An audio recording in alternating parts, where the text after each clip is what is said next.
Our senior FCPA good about sector of the service sector.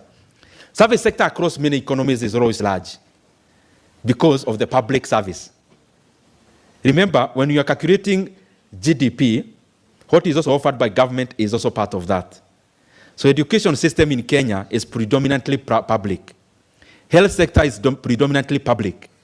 So those ones also account for the service industry part of the GDP. That's why it appears outsized at 65%. So it's not just about banking and what private sector does, like hospitality. It is also about services offered by government. And I agree, again, in the same, to increase productivity. You increase productivity, let's take, for example, banking. There is something I wrote, I think, the last quarter of last year. And I was challenging Equity Bank and KCB to merge. To merge and become Equity KCB group or KCB Equity Group. Why? Banking, insurance, fintech, they are all facilitative sides of the economy. They facilitate. They don't produce. Nothing is produced in the bank. They facilitate. They facilitate the efficiency of the economy. So, when the facilitative side grows so big by offering domestic services, then you wonder, you are growing servicing what? Because the productive side should grow so that the facilitative one should grow. And that is the reason I was saying service industry makes more sense to an economy when it goes to hunt money outside to bring back home. When a local bank exports from Kenya, for me, I get very elated. Because these people are going to DRC to fetch money to pay as a holder in Tana River, seated there, rearing their cattle. To pay dividend to my uncle in Muranga, pruning their coffee bushes. Mtu wa DRC anafanyia kazi Mkenya ako Kakamega. That's the beauty of having big service industry-based companies that expand beyond our domestic market. And my imperative was merge Equity and KCB, because we are no longer talking about banking in Kenya. We are now cumulatively, they are making, like this year, they'll make around, combined, they will make a net profit of around 130 to 135 billion shillings. Both KCB and Equity will likely make 70 billion shillings this financial, this for the year ending 31st December. KCB will more likely make 60 billion. So 130 billion.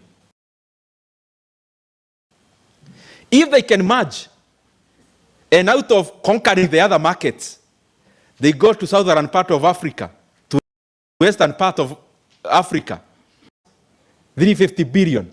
It is Kenya that is benefiting. So that was my imperative. Some of these companies must be made to be big, to conquer. We have upside in Kenya. When they report profits, when they are paying you dividend, they also Africa. Net is in the process. Netbank is from South Africa. Why? It's big. Their market cap is over 1 trillion shillings. Standard Bank of South Africa is the largest bank in Africa. It is over 20 KCBs combined in terms of market cap. In terms of assets, it is even larger. So what do? Standard Bank is what we call in Kenya Stanbic. When Stanbic makes money in profits in Kenya, as they pay you dividend, they also pay their parent dividend. And their parent pays taxes. And therefore, my banking in Stanbic and ABSA is building a road in South Africa.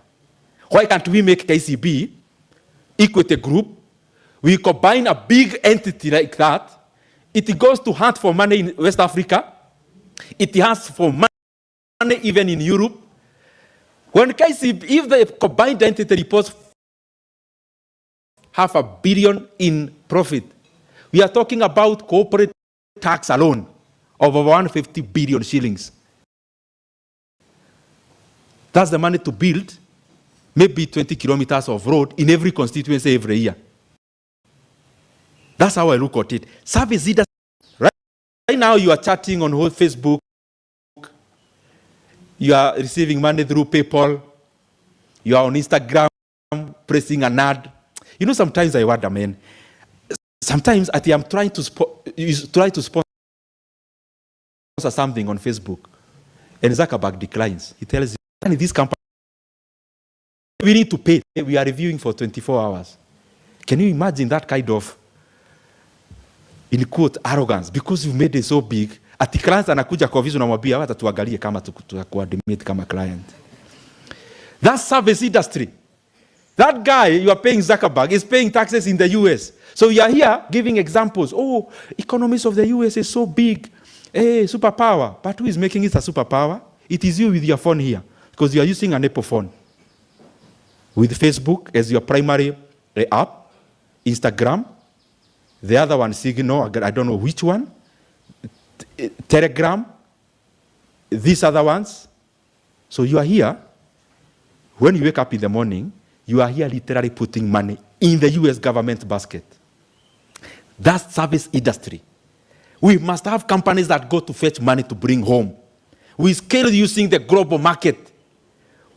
Our banks must never, central banks should force them. You must look for regional and continental and global markets. Chaguvu. Because you need this money. Again, Georgina, I think I answered.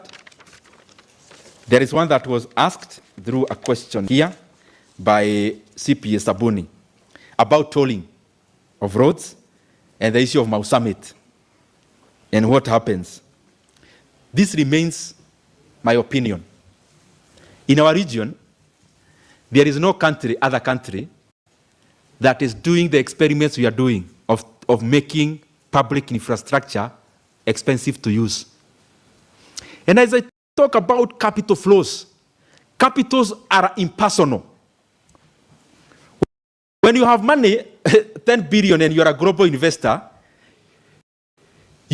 remember you belong to no country. When it comes to money, you belong to profit. The only goal is to maximize your profit. So, suppose we have $1 billion somewhere looking for a place to come or to go. Inatafuta pahali tu ya kwenda ilale hiyo pesa. Pesa, $1 billion, inatafuta tu kanyumba, inatafuta a roof to go there and hide. So, as that money is looking for a roof over its head, it is impersonal. It doesn't care the name of the man. And so you look around in our region, Tanzania, Rwanda, DRC, Uganda, and Ethiopia. You have $1 billion. The first level of ease of doing business, infrastructure, is it there? Yes. How is it? What's the cost of using this infrastructure? That's where decisions starts to be made. What's the cost of electricity in this place? Decisions already start now to solidify. What's the cost of using roads to transport my things? Decisions is already made. So when I talk about roads, it's not about politics. It's about the economy. You have the road we are dueling called Rironi-Mau Summit is a corridor road. It's going to another country and another and another. So you come and realize only the part of Kenya is being told. As it is now as we talk, is only the part of Kenya. What are we telling investors really? We're just telling investors, look for alternatives. We are a premium economy. A premium economy growing at 4.9%. We are a premium economy. You look for, if you don't want to pay toll, get elsewhere. My friends, we have not reached there as an economy. We need everyone. We need all this capital to flow in. So my take has always been, Rironi Mau Summit Road is being used by Kenyans who pay PAYE, who pay VAT, who pay fuel levy. Fuel levy is supposed to build roads. So they are already taxed enough to build an infrastructure called road. And then you make them pay at all. This is like renting a house, but because the rent is on check-off, muli-agree na landlord, kwenye unawak, anakutumia pesa through check-off, unakatwa direct. You know, kuna hiyo kitu inafanya kitu psychological. Ukikatwa pesa kwa transformer level meaning hata haikufiki. Huwa hata huifanyii hesabu, si ndio? So because huifanyii hesabu kama vile unalipa tax, you already paying rent. And then somebody is coming to tell you where you pay rent, you need to pay money for a living levy. That's what we are doing. Which is well valued and you pay promptly. Unajua ile kukatia stima kwa transformer, ile hata hawadili na mita, yani unakatiwa vile huwezi jirudishia. So usakatiwa mshahara hapo na umelipa fuel levy. By the time you are fueling your vehicle, the money for government reaches inafikia government before ya yule anakuzia mafuta. So you are already paying rent, and then at the landlord tells you you pay rent of 25,000. You'll be paying a living levy of 1,000 per month. Hata inapita rent. That is not sensible. That's what I've been saying. And it's an experiment that will not work, because the economy of Kenya cannot isolate itself to our. Definitely look to the other economies. Look at some of the decisions we make. Kenya grew by 4.9% last year. How much Tanzania, with elections, grew faster than us? With elections. Museveni grew faster than us. Uganda. It grew by around 7%. Tanzania was over 6%. Rwanda. Last quarter, they grew by double digit. Double digit means over 10%. The economy of Ethiopia will be growing by double digit this year. And we are here saying we are a premium economy, growing at RIP. We are last in our region, and we are here touring roads. What mathematics is that? So what I'm saying is, Kenyans now have learned about the psychology of how this government thinks. You don't need to read an encyclopedia. You can already tell when you see an action what is following. Juzi nikaona expansion ya Rironi. Nikasema it's fine. It's wrong over there is always a rider. I don't know why it is so difficult for this government to do just something good without something bad behind the carpet. Sijui kwa nini. Why can't you just do a good thing to Kenyans? Build a road. You see a good announcement from this government, and you know that as Kenyans, there is always a rider. We are expanding Rironi Mau Summit. Tuna kirap. After clapping you are told, lakini kuna kitu kidogo itafanyika. I'm finished. Call a parents meeting as their MP. I've called a parents meeting. Shairis have been said. Tupigie mheshimiwa makofi amefika. And they know CDF, I oversight CDF. So they are waiting for a pronouncement, because they had told me there are sort of 2 classes in the school. They want 2 new classes to be built. And they call me as their MP because they know there is CDF. And who is CDF? It is them who pay taxes. So it's their money. After Sairis are said for me, na makofi, na amuka nas. Nimekuja na mtu hapa anaitwa contractor, nimsimamishe hapi kila darasa 700,050, so we need 1.5 million. 1.5 million.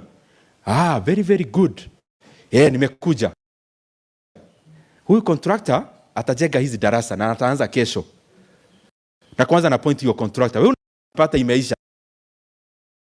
Lakini ikiisha for the last 3 years utakuwa unapea mtoto shilingi 100 kusomea hiyo darasa. Atakuwa analipa shilingi 100 aitikizo yasome. Have I provided any solution to those parents? Are you getting me, you guys? So you come around the road, you already pay taxes.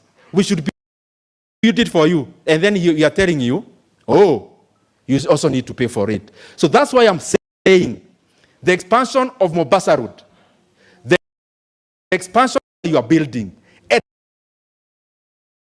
for the roads that were built for free by the previous government.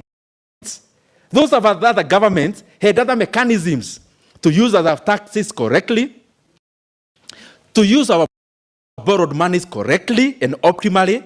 They were able to build free to use public goods. Please, whatever you want to expand, but leave the previous road free as it used to be.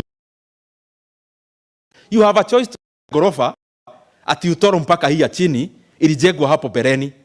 So Mombasa Road ikiexpandiwa, ile ilijengwa na Kibaki, ile ilijengwa na Kenyatta na Moi na Kibaki na Uhuru, hiyo yote hatutalipa. Kama unataka kulipisha, wewe lipisha ile unataka kujenga. Thika Road ikijengwa, kama inawekwa expressway, kama ni ya gorofa ama ni underground, sawa. Lakini ilijengwa na President Mwai Kibaki, msirete hiyo tutalipa. Asante. Thank you.